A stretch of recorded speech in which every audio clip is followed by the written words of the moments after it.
Whirlwind is by far Life's favorite map for templing. He temples God more on this map than damn any it. other. But with the way Heart's been opening, I'd say it's pretty unlikely that Life will do it again, just because Heart's opened the same way 2 times in a row now.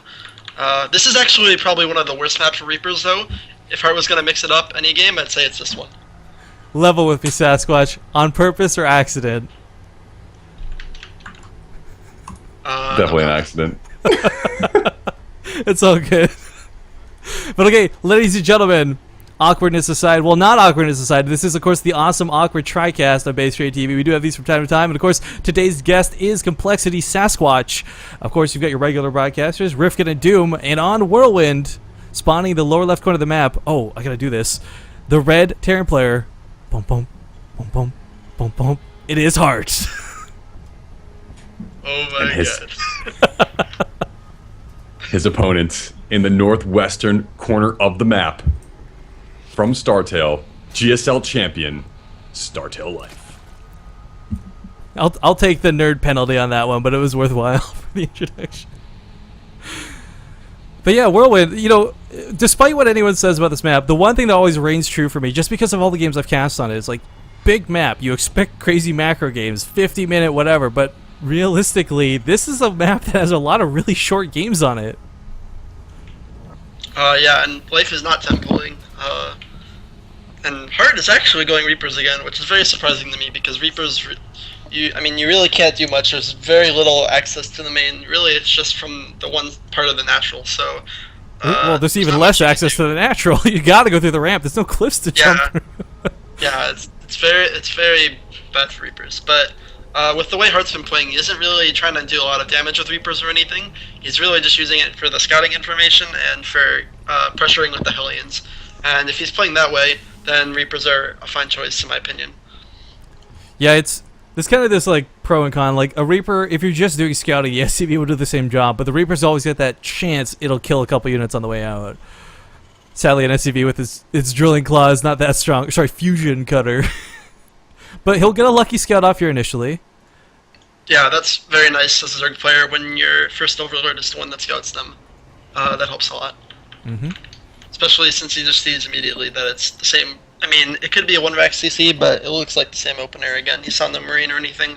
It's pretty safe to assume that it's he's opening the same way. Yeah, and I think touching base on what Heart's going to be doing, like Hellions and Reapers, you know, on any map they're good. They get you the map control, the creep tumors get denied, etc. But on a big map like Whirlwind, where you need mobility, I think they're even better to have out early on in the game. But Sixling's going to be coming out. Worried about that Reaper. But of course, it is sitting at home nice and ready to fight, I guess, for the time being. Yeah, Life did choose to go gasless this game, so that's different compared to the last game, where he really scouted it at the same time. This time the Overlord scouted the opener. The last game he had a drone scout, so it's definitely interesting that he's choosing to go gasless this time. Seemed like he felt way more comfortable in that last game than he did in the first game. I don't know if he was just like improvising, freestyling it with the Roach Hydra mix there. Maybe it was just because the map on Neoplanet S, but I know I've seen Life, play on Whirlwind a lot throughout his career, so I'm assuming he's got something, a very distinct plan for this series, or for this game going forward. I gotta tell you, regardless of what either player goes for, I just want to see a macro game for Game 3. Because I know that this is going to be the end of our cast of these two specific players today in this last ace match, and I want to get as much out of it as humanly possible. So Sasquatch, when Life adds on these first two gases here simultaneously, what is that usually going to signal for him moving forward in the game? It's tough to say at this point. The interesting thing is he's not trying to take a third base yet, but it's very hard with these Reapers. So it could be that he's going to go for a two-base tech, like two-base muta. He's going to take a third, obviously, but he's just teching a bit faster, prioritizing that.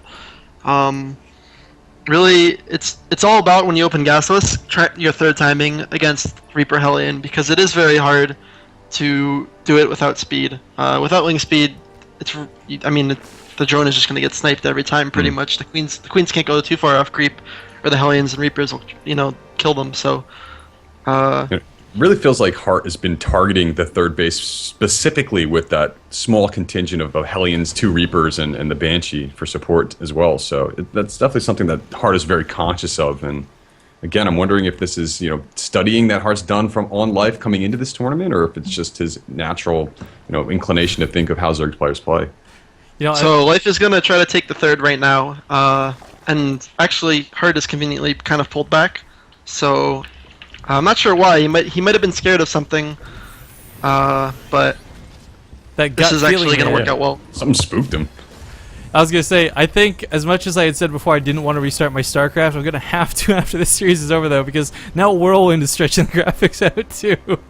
We got these random-ass spikes casting shadows down, and, we've been casting for, 12 hours almost, and this is the first time it started glitching out, so I think StarCraft's going to need a good old restart once we're done with this. But, man, the Hellions are going to move out. But see, because he was pulled back for so long, Life's already got pretty sick creep spread. Yeah, and he's going to have to burn a scan if he wants to clean it up at this point. There's not... Oh, these queens, there's 4 of them. It's going to be a tussle and then some. And Lings are coming out too. They don't have speed though, so it is going to be hard for them to do much, but with the queen support, they should be able to secure this third base pretty easily. I like that Life's also keeping the energy with Queen in the back, so he knows it's not going to be the one targeted. Transfuses are so powerful, and it's so irritating as a Terran player when you get in there, expect to get a kill, and at the last second, just totally denied with a full transfuse. But Overlord going to get taken out. Finally, the Viking that's been made every game is going to get some kills. It's a little disappointing, I guess, when you expect your opponent to have 3 or 4 Overlords around the map, but Life's actually been pretty reserved as far as spreading his Overlords, I find. Yeah, it's pretty popular. Yeah, it's pretty popular in the meta right now to make a Viking, especially with Banshee openers. Pretty much always followed up with a Viking. So when somebody's been opening like this, you're usually pretty reserved with your Overlords. Yeah, I like that conscious choice too, because it's not about accidentally getting supply blocked or even the larva, but 100 minerals is not something you want to have to invest just because you were too lazy to pull your Overlord back type thing. So working out nicely for him in every game so far. Just another one's nice about to bite the dust too. Middle of the map. Well, one thing is for sure, and that's Life is actually the one with the upgrade lead this game. He's going to be coming up on 2-2 as Hart starts his 1-1. And, man, I feel it's not as big of a deal for the Banelings, but it suddenly makes the Zerglings able to actually attack the Marines, because, Marines with superior armor upgrades, Lings just tickle them with medevac support. Yeah, I feel like that opener that Hart goes for is really designed to try to hurt the economy of the Zerg player very quickly, and this seems like phase 2 going for these drops in the main base, but Life's already prepared for it. Got Banelings morphing, got Lings in the ready to attack it, and Hart's just going to be forced to pick up and really get nothing done. Nothing accomplished with it. For not having any Overlords out on the map at all, Life was pretty prepared for that. I think it's to be expected, though, in some regards, because, okay, I haven't been hitting my main, there's only been 6 Hellions on the field, he's got to have a drop ready to go at some point. Where's the most likely place to drop? Well, straight from his base. But I want to point out, too, I like that Life did not take that pocket base, because it's so easy to abuse drops on Whirlwind, especially as a Terran player. Yeah, especially between those 2 locations, the main and that pocket third. But it's also great for him to expand to that northern position as well, because that's keeping that base farther away from his opponent, making it so that he has to go over creep in order to attack it. And big skirmish going down the middle of the map here. Bane's going to try to crash in on top of the Hellions, but a Widowmine taking them out before they can do so. Yeah, no detection for it either. It's going to be a little irritating. He has to be careful about where he leaves his units. There's no worse feeling. Sneak in. Oh, man. Well, I said there's no worse feeling, but there is if you don't get that drop, but he does jump on top of it right away. Hellions and the Banshee's still alive from earlier. It doesn't seem like a significant thing, but aiding the Marines, getting that extra splash damage, making the Lings a little bit less deadly. A couple Marines going to be left to die, though, behind enemy lines as Life chases these medevacs out of his base. Hart is a very nice economy right now with 66 SCVs. He really needs to start... Oh, there, perfect. He starts his 2-2, but it's very delayed compared to Life's. Life is going to have a very long timing to be aggressive with the upgrade lead. But he's got to utilize it, because a lot of Zerg players, they like staying on layer tech for, if they can get away with it, longer periods of time. You don't really see a lot of players rush to Hive. So 3-3 I don't think is going to be really anything in the near future for Life. You know, Hart just bunkering up here at the third base. Wants to make sure he's not going to get caught off guard by anything. We got drilling claws on the way, so wood mines will be utilized more and more as we get into the mid game here. Definitely feels like Hart wants to get aggressive, but I like this. I'd like it if he just tried to deter the creep spread and then back up and try to get a fourth base down somewhere. I don't know if he'll be able to though, because Life is pushing forward here with this monster army. Both sides coming from the other side. This is what I love. Life never hits from one angle. It's always more than one. And he catches so many of Hart's units off guard. Actually forcing the Marines to retreat. Going to lose the medevacs to these Mutalisks. That was what I was worried about. I think he was relying too much on the Widow Mines in that situation there. And look at that micro. Life. Yeah, the last second, seeing the Widow Mine as it arms. Almost 700 APM coming out of Life right now. What? That's ridiculous. Meanwhile, Widow Mine's going off, but they do get cleaned up. They don't really do too much. Mutalisks, of course, will regen that health very quickly. They might as well have combat drugs. I mean, it's so darn quick. But finally taking another base here. The fourth base is going to be the pocket base now, because I think he's a little less worried about drops now that he has Mutalisks on the field. A huge herd of Overlords as well, to see that drop coming from a mile away. Yeah, those Overlords, they're ready, man. Where's that Viking from earlier, right? Like, he'd have a field day over here. I think they're having a tribal council over there on the west side of the map. Womp womp. Life is almost done with his infestation pit, so he is probably going to move towards Hive, if I had to guess. This is a pretty good map for Ultras. It's nice and open.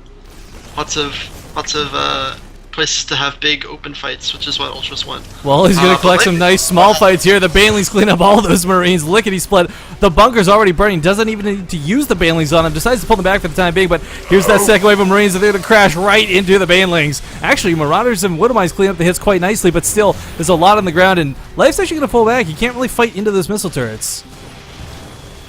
Well, I guess he could, but doesn't want to. No. I just want to say the Viking for earlier just died.